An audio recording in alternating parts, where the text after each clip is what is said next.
کہتے ہیں جی کہ آدمی اپنے والدین کے لیے، ہاں جی والدین کے لیے آپ عمرہ کر سکتے ہیں، لیکن ایک عمرہ دونوں کے لیے نہیں، والدہ کے لیے الگ اور والد کے لیے الگ۔ حتیٰ کہ علماء نے لکھا چاہے وہ زندہ بھی ہیں تب بھی کر سکتے ہیں، اگر بوڑھے ہو گئے معذور ہیں تو کر سکتے ہیں۔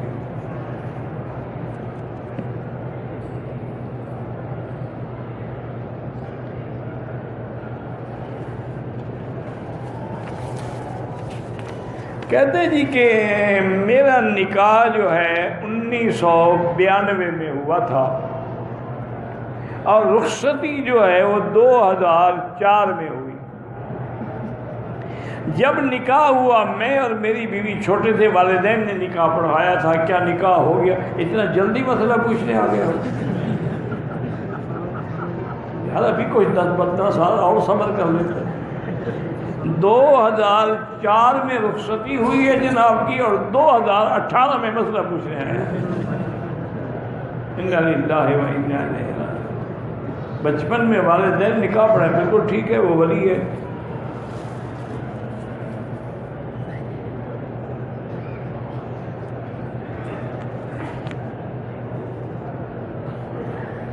کہتے جی کہ امام جب مطاف میں نماز پڑھاتا ہے تو خانہ کعبہ کے صحن میں جو نماز پڑھتے ہیں، نماز تو ان کی بھی ہو جاتی ہے۔ ایک ہے نماز ہو جانا، ایک ہے نماز کو صحیح طریقے سے ادا کرنا۔ اس کے لیے حکم ہے کہ آپ جتنا زیادہ قریب جا سکتے ہیں تاکہ صفیں متصل رہیں۔ مثلا آپ مطاف میں جا کے نماز پڑھیں تو صفیں کعبے تک متصل ہو جائے گی۔ اس کے بعد جو صفیں ہیں پھر ان میں پڑھیں، اس کے بعد جو ہے پھر ان میں پڑھیں۔ ایک ہے نماز ہو جانا، وہ تو اگلی صف نظر آ رہی ہے، نماز تو ہو جائے گی۔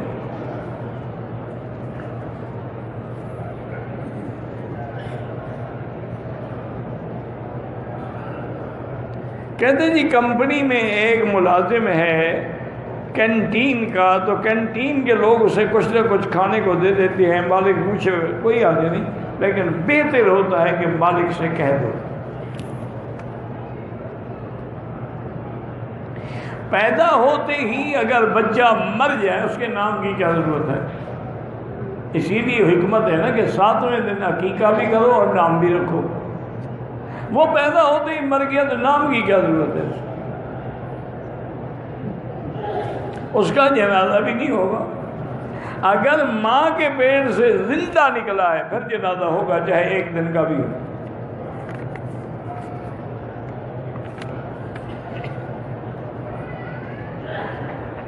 بارش کی وجہ سے امام صاحب نے دوسری منزل پہ نماز پڑھی، سب کی نماز ہو گئی ہے، ان سے زیادہ وہ عالم ہیں۔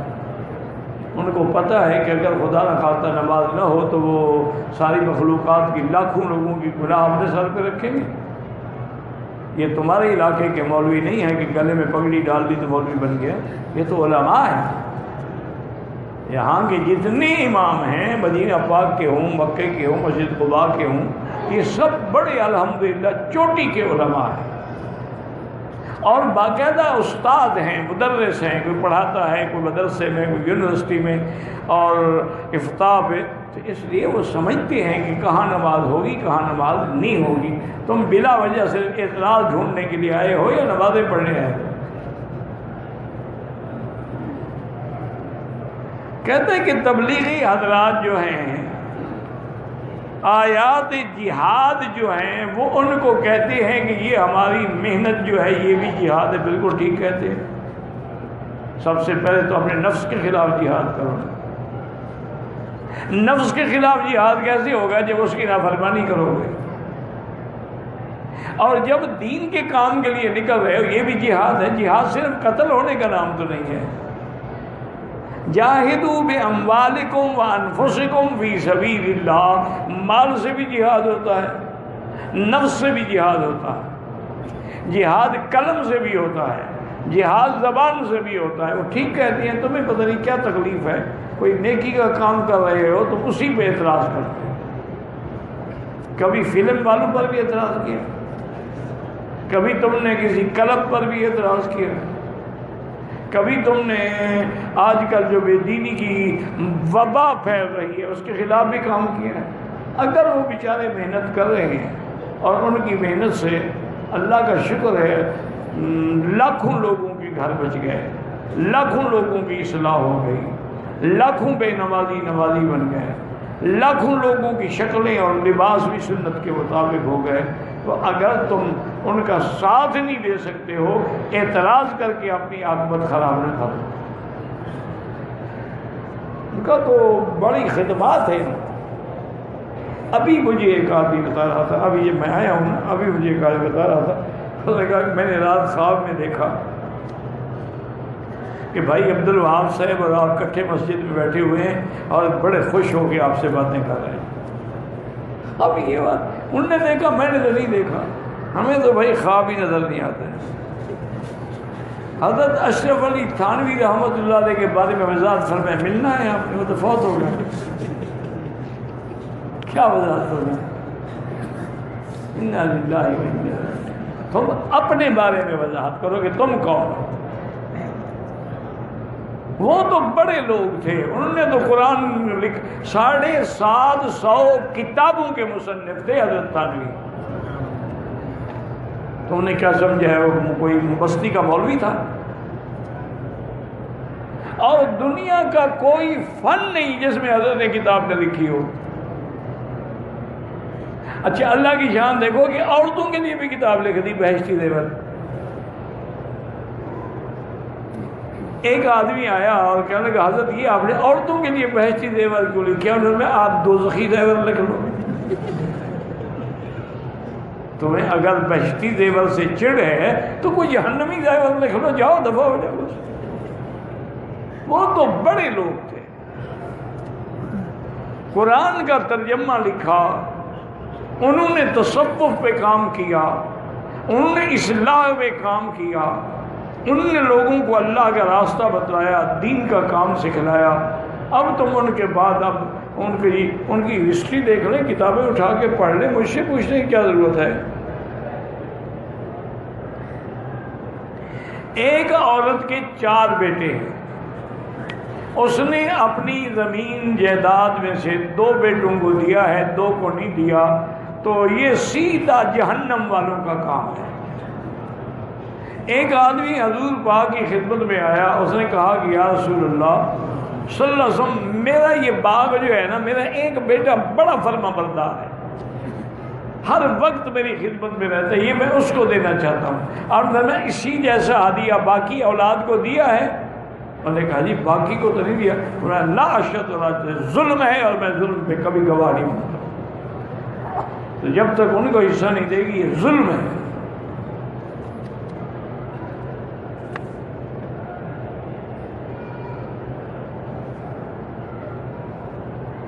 ایک عورت نے طواف کیا، واجب الطواف بھی پڑھے، پھر گم ہو گئی، ہوٹل پہ چلی گئی، صفا مروہ نہیں کیا، اگلے دن مسجد عائشہ سے دوبارہ ہوٹل اس کو مل گیا،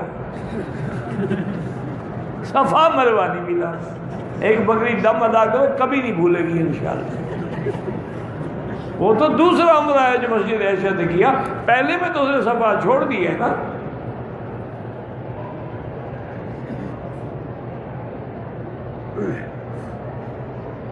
اگر کسی نے حل کرانے سے پہلے احرام کھول کے سلے ہوئے کپڑے پہن لیے، 1 گھنٹے کے بعد اس نے حل کرایا، انشاءاللہ کوئی دم نہیں ہے، لیکن بہتر ہے کہ 4-5 ریال خیرات کر دو۔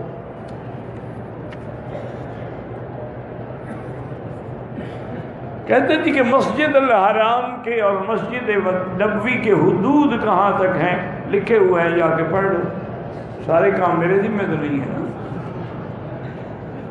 نقشے بنے ہوئے ہیں، باہر باقاعدہ کمپیوٹرائز نقشہ لگا ہوا ہے، حرم میں بھی نقشہ لگا ہے، کہاں تک حد ہے، کہاں شمال ہے، کہاں جنوب ہے، ہر کام تم دوسروں پر چھوڑ دیتے ہو۔ اگر حالت احرام میں وضو کرتے وقت، داڑھی دھونے کے وقت بال گر جائیں، کوئی حد نہیں ہوتا، کچھ نہیں ہوتا، کوئی صدقہ نہیں ہے۔ ایک بات یاد رکھو، بال کٹانا منع ہے، منڈانا منع ہے، توڑنا منع ہے، جو گر جائے وہ تو مردہ بال ہوتا ہے، زندہ بال کبھی نہیں گرتا۔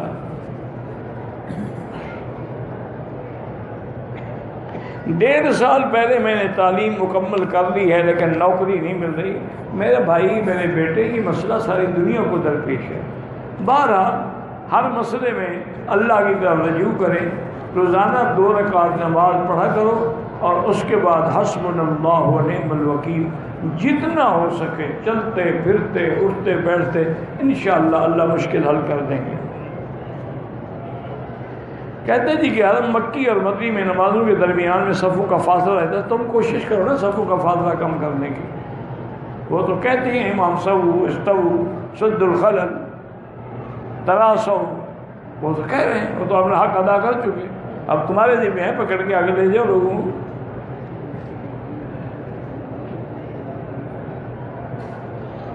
اگر کسی نے صفا مروہ کے 7 چکروں کے بجائے 14 چکر لگا لیے تو ہو گئی انشاءاللہ. چائنا نمک جو ہے استعمال کھانے میں ٹھیک ہے. کسی حکیم سے پوچھو، مجھے کیا بتایا، مجھے تو نام بھی آج سنا میں نے چائنا نمک.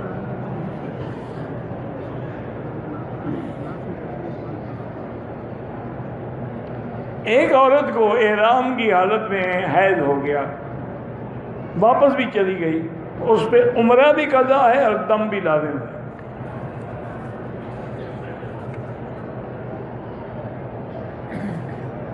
کہتے ہیں جو لوگ عمرہ کے ایجنٹ ہیں وہ ہمیں جب پیکج دیتی ہیں تو ہوٹلوں کے بارے میں غلط بیانی کرتے ہیں. تم جانو وہ جانے، میں کیا کروں. کالے کپڑے کی شلوار بنانا ٹھیک ہے، بالکل ٹھیک، کسی کپڑے کی بنا لو. معنی یہ ہے کہ اس کو یعنی سوگ سمجھ کے نہ پہنو، ویسے لاکھ دفعہ پہنو. بہن بہنوئی کے ساتھ 2 بہن عمرے پہ آئیں، بہرحال جائز تو نہیں ہے، آ گئی تو اللہ قبول فرمائے. بہنوئی بھی کوئی محرم تو نہیں ہوتا. آج تم مر جاؤ تو نکاح کر سکتا ہے، آج طلاق دے دے پھر بھی تم سے نکاح ہو سکتا ہے. محرم تو وہ ہے جسے نکاح نہ ہوتا. اور سب سے خطرناک تو یہی بہنوئی ہوتی ہے.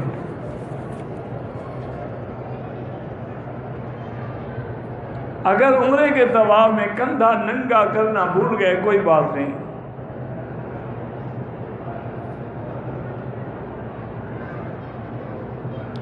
اگر والدین دنیاوی شہرت اور لوگوں کو دکھلاوے کی غرض سے نکاح نہ کروائیں، نوجوان اصرار کرے والدین نہیں مانتے تم جا کے نکاح کر دو، اپنے آپ کو گناہوں کی زندگی سے بچاؤ.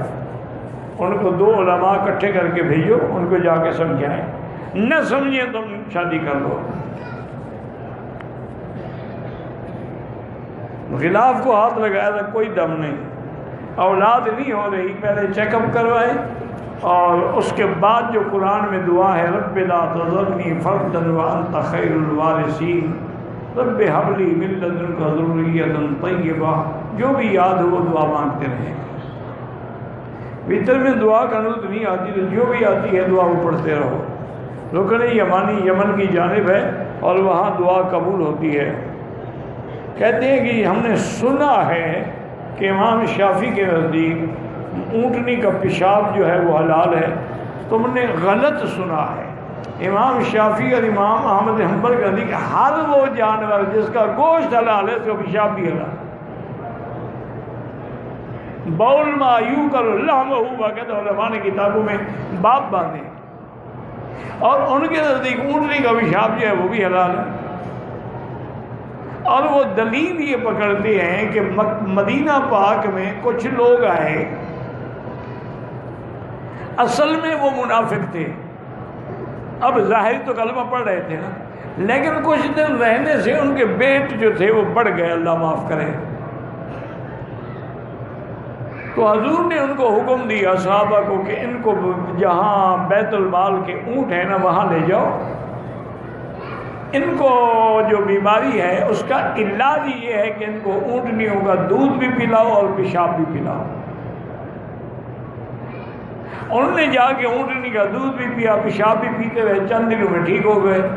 جب ٹھیک ہو گئے تو ان ظالموں نے اس بیت المال کے اونٹوں کا رکھوالا جو تھا اس کو قتل کیا، اس کی آنکھوں میں بھی چھریاں ماری.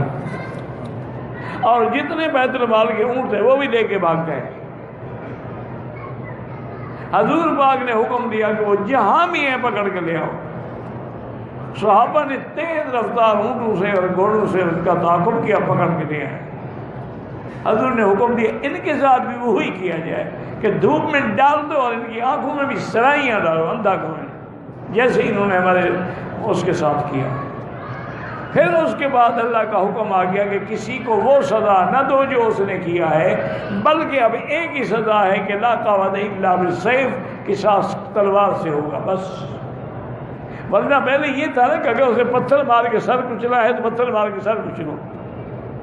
پھر ایک ہی حکم ہو گیا کہ چاہے اس نے کچھ بھی کیا ہو، اس کا قصاص لینا ہوگا تو تلوار سے۔ اسی میں حکمتیں ہوتی ہیں خدا کے لیے، کچھ حدیث قرآن دیکھیں نا، اب فیصلہ ہو گیا کہ بھی قصاص تلوار سے۔ کیوں؟ اگر کوئی خدا نہ خواستہ کسی لڑکے کو بدفعلی کر کے مار دیں تو ان کے ساتھ بدفعلی کریں گے؟ کوئی درندے 7 سال 8 سال کی لڑکی سے زنا کر کے مار دیں تو قتل کیا جائے۔ اب امام ابو حنیفہ رحمۃ اللہ فرماتے ہیں ایک تو وہ منافق تھے، دوسرا وہ بیمار تھے، بیماری کی وجہ سے حضور نے علاج بتایا، اس کے بعد کہیں ثابت ہو گیا کسی صحابی نے اونٹنی کا پیشاب یا دودھ پیا ہو۔ دودھ پیتے تھے، پیشاب تو نہیں پیا، اس لیے امام صاحب کے نزدیک حلال نہیں ہے۔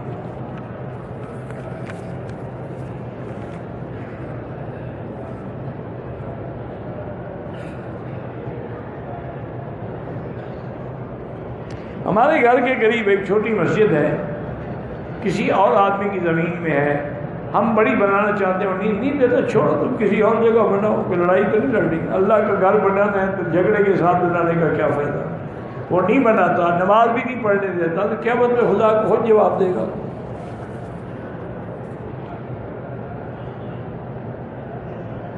ہمارے ایک بھائی عمرے پہ آئے ہیں، سگریٹ پیتے ہیں، اللہ ان کو عمرے کی برکت سے اس عذاب سے چھڑائے۔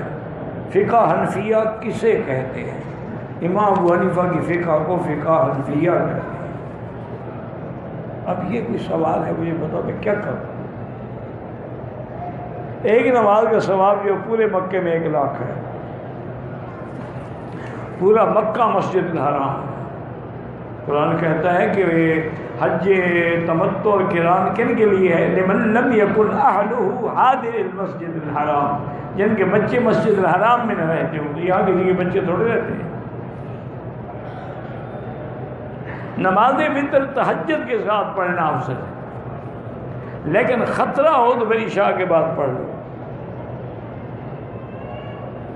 اگر طواف کے بعد خانہ کعبہ کے چھونے سے خوشبو لگ جائے تو دم دینا ہو، اگر احرام میں ہو اور پورے ہاتھ میں لگ جائے پھر دم دینا ہو، تھوڑی سی بھی 2 ڈالی کوئی دم نہیں۔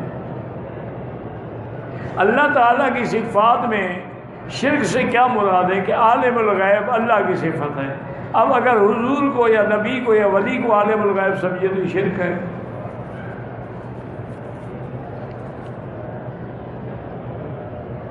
پہلے 6 دن مکے میں، 10 دن مدینے میں، پھر دوبارہ 10 دن مکے میں نماز قصر پڑھیں گے۔ ایک آدمی کو پتہ بھی نہیں تھا کہ نفلی طواف کے بھی 7 چکر ہوتے ہیں، اس لیے کبھی 1 کبھی 2 کبھی 3 چکر لگے، کوئی طواف نہیں ہوا۔ اب قضا کیا کرے گا؟ آئندہ احتیاط کرے، تو ہوا ہی نہیں طواف۔ لیکن اصول یہی ہے کہ جب شروع کر دیا تھا واجب ہو گیا، اس کی قضا کریں۔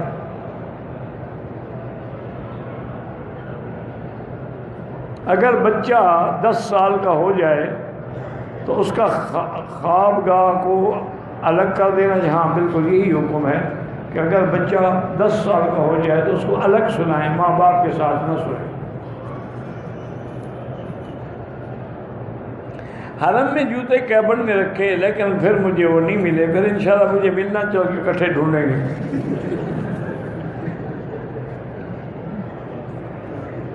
کہتے ہیں جی حضرت جنگوی کی جماعت کے بہت لوگ شہید ہو گئے، اللہ ان کے درجات بلند کرے۔ کہتی ہے جی کراچی سے ایک لڑکی کہ ہمارے گھر میں جنات ہیں، مجھے اور میری بیٹی کو سونے نہیں دیتے، تو اس کے لیے علاج یہ ہے کہ گھر والے اکٹھے بیٹھ کر ایک بڑا پانی کا پیالہ رکھ لیں اور سورۃ البقرہ پڑھتے رہیں، دم بھی کرتے رہیں۔ وہ پڑا ہوا پانی جو ہے سب پہ ڈالیں اور پئیں اور پورے گھر میں چھڑکیں، انشاءاللہ جنات چلے جائیں گے۔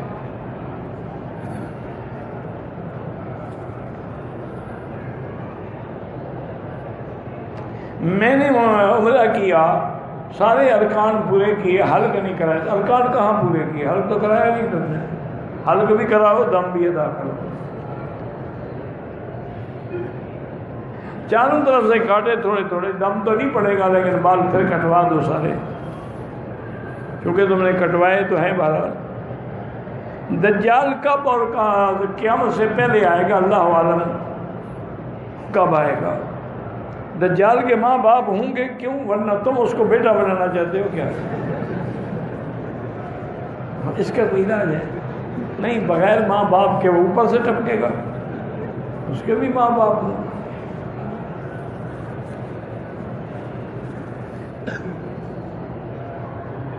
میرے بھائی پاکستان سے آئے، میں یہاں مکھیوں کے ساتھ جیلانہ گیا، واپسی کے لیے کچھ حضور حرم سے پہلے کچھ دیر کے لیے سواری سے اترا، کوئی حرج نہیں، جیلانہ جانے سے کوئی عمرہ کرنا ضروری نہیں ہے، نہ وہ میقات ہے، وہ تو ہل ہے کہ اگر عمرہ کرنا چاہو تو کر سکتے ہو۔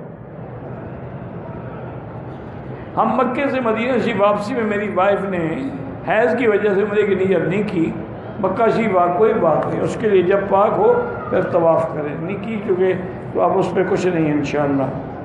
دوسرا عمرہ کرنے کے لیے احرام کہاں سے باندھیں؟ آپ حدیبیہ سے باندھیں، عرفات سے باندھیں، جیلانہ سے باندھیں، مسجد عائشہ سے باندھیں۔ کہتے کہ جی جب سارے امام ٹھیک ہیں تو پھر کسی ایک کی اقتداء کیوں کریں، تو تم سب کی کرو۔ اگر تمہارا اتنا علم ہے کہ تم سارے اماموں کے ادلہ، ان کے دلائل یاد رکھ سکتے ہو، تو تمہیں کسی امام کی ضرورت ہی نہیں، تم خود مجتہد ہو۔ اور اگر ضرورت ہے تو پھر تقلید ایک کی ہو۔ اب آپ نماز پڑھیں، ایک امام کے پیچھے پڑھیں گے یا ہر دروازے پر ایک نیا امام کھڑا کریں؟ امام تو ایک ہی ہوگا۔ عمرہ کر لیا، نفل نہیں پڑھا، پڑھ لو، باقی قبول نہ ہونا یہ اللہ کے ہاتھ میں ہے، وہ چاہے قبول فرمائیں چاہے نہ فرمائیں۔ اگر تمہارے اعمال عمرے کے بعد ٹھیک ہو رہے ہیں تو سمجھو قبول ہو گیا ہے۔ جو اہل بدعت ہیں ان کے پیچھے نماز نہ پڑھیں، شیعہ کے گھر سے پکا ہوا کھانا نہ کھائیں تو بہتر ہے، کیونکہ وہ اکثر وہ بھی بدعات کے کونڈے شونڈے پتہ نہیں کیا کیا کرتے رہتے ہیں۔ چاند پہ جا سکتے ہیں، بالکل جا سکتے ہیں، چاند آسمانوں پر تو نہیں ہے، قرآن تو کہتا ہے آسمان پہ کوئی نہیں جا سکتا، لا تفتح لہم ابواب السماء، چاند تو بہت نیچے ہے۔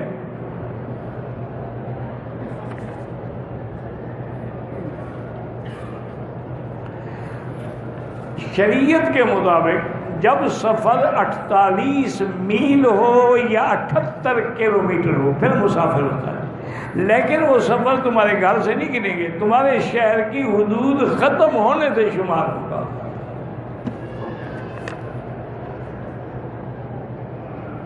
اکیلے نماز پڑھیں 1 لاکھ ملے گا، حافظ کو ملے گا۔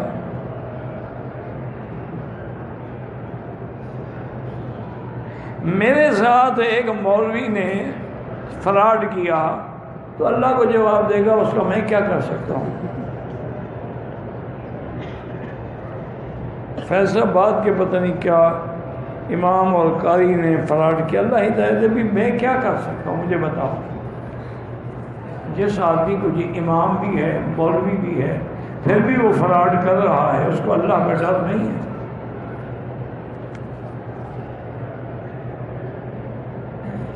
عمرہ کرنے کے بعد عورت اپنے بالوں کو کنگھی کر کے پیچھے، کنگھی نہیں ایسے ہاتھوں سے پیچھے لے جائے، جہاں اس کے بالوں کی انتہا ہو جائے وہاں 1 پور کے برابر سارے بال کاٹ دے تاکہ سارے بال کٹ جائیں۔ یہ نہیں کہ ایسے چوٹی پکڑ لیں۔ طواف کے 2 رکعت عصر کے بعد نہ پڑھیں، افضل ہے کہ مغرب کے بعد پڑھیں۔ اگر دونوں نے طواف صفا کر لیا ہے تو ایک دوسرے کے سر پہ اس طرح پھیر سکتے ہیں، نماز جنازہ میں امام کے آگے لوگ ہوتے ہیں، ان کی نماز نہیں ہوگی، پورے مکے میں 1 کا لاکھ ملے گا۔ پاکستان والے جو ہیں کعبہ شریف کے کس کونے کا رخ کرتے ہیں، کمپس نکال کے دیکھ لیں، ویسے ہمارا جانب مغرب قبلہ ہوتا ہے۔ کہتے لوگ جوتے پہن کے چلتے ہیں، اگر پاک ہوں تو کوئی حرج نہیں۔ دوران طواف نظر نیچے رکھیں۔ اگر بندے نے عمرہ کیا، سر نہ مڈوائے، غلطی سے ہوٹل جا کے سو جائے تو اب کپڑے اتار کے احرام باندھ کے سر بھی مڈائے اور دم بھی ادا کریں۔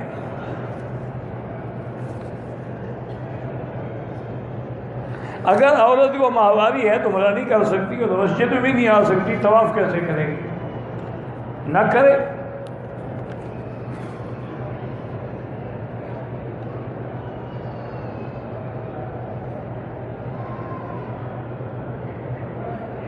انشاءاللہ میں آپ کے لیے ضرور دعا کروں گا، کیونکہ علامہ انور شاہ رحمۃ اللہ علیہ کے ہمارے خاندان پہ بڑے احسان ہیں۔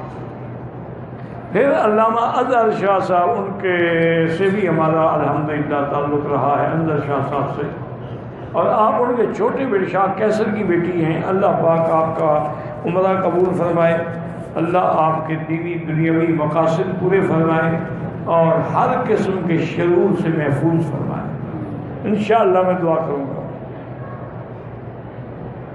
کہتے کہ جب چاند گرہن لگا ہو، جو عورت حاملہ ہے اس کا چاند گرہن سے کوئی تعلق نہیں، یہ جاہلوں کی عقیدت ہے۔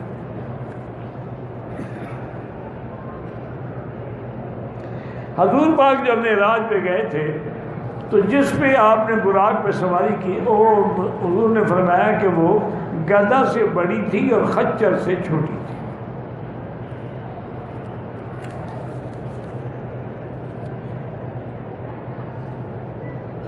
ہم طائف جا رہے ہیں، طائف میقات ہے، واپسی پہ عمرہ ضروری ہے۔ اگر ایک آدمی نے عمرہ کیا، طواف کیا، صفا دوڑا، اپنے سر پہ بسترا خود پھیر لیا، ٹھیک ہے، جائز ہے۔ یا رسول اللہ، اگر غائبانہ کہا جائے اور اعتقاد بھی یہ ہو کہ یہ میری ندا پکار حضور سن رہے ہیں یہاں سے بھی، تو یہ تو شرک ہو جاتا ہے۔ ہر جگہ سے دعا سننا اللہ کی صفت ہے، سمیع دعا وہ ہے۔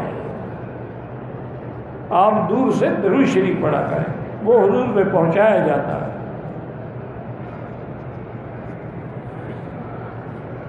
کہتے ہیں جی کہ 2012 میں حج میں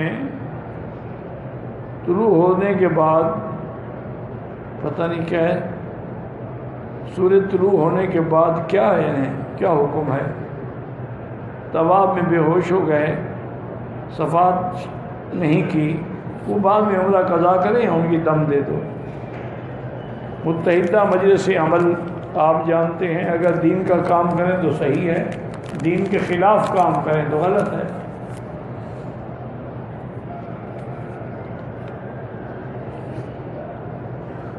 حالت احرام میں سگریٹ پینا ڈبل حرام ہے۔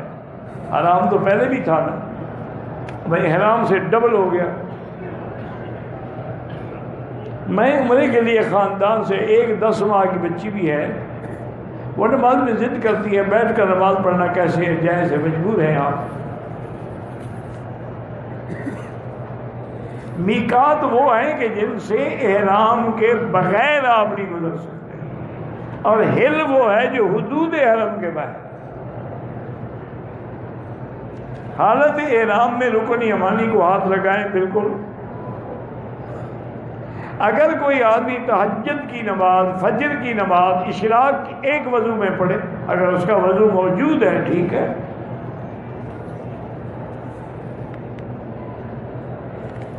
ہمارے بھائی نے ہوٹل سے عمرہ کیا ہے، ہوٹل سے کوئی عمرہ نہیں ہوتا، جو کیا ہے آئندہ غلطی نہ کرو۔ حجر اسود جنت کا پتھر ہے، سب سے بڑی فضیلت یہ ہے کہ اس کو حضور پاک نے بوسہ دیا ہے۔ جس چیز کو حضور بوسہ دیں اور جنت سے آیا ہو، اس کے بعد فضیلت پوچھنے کی کیا ضرورت ہے؟ اور قیامت میں بھی یہ انشاءاللہ جو بوسہ دیں گے ان کی شفاعت کرے گا۔ اللهم صل على سيدنا محمد وعلى آل سيدنا محمد وبارك وسلم. اللهم صل على محمد كلما ذكره الذاكرون وصل على محمد كلما غفل عن ذكره الغافلون. اللهم صل على سيدنا محمد بن عبد الله القائم بحدود الله ما ذاك امر الا فرجه الله. اللهم انت ربي لا اله الا انت الاحد الصمد الفرد الذي لم يلد ولم يولد ولم يكن له كفوا احد. اللهم انت ربي لا اله الا انت الحنان المنان بديع السماوات والارض يا ذا الجلال والاكرام.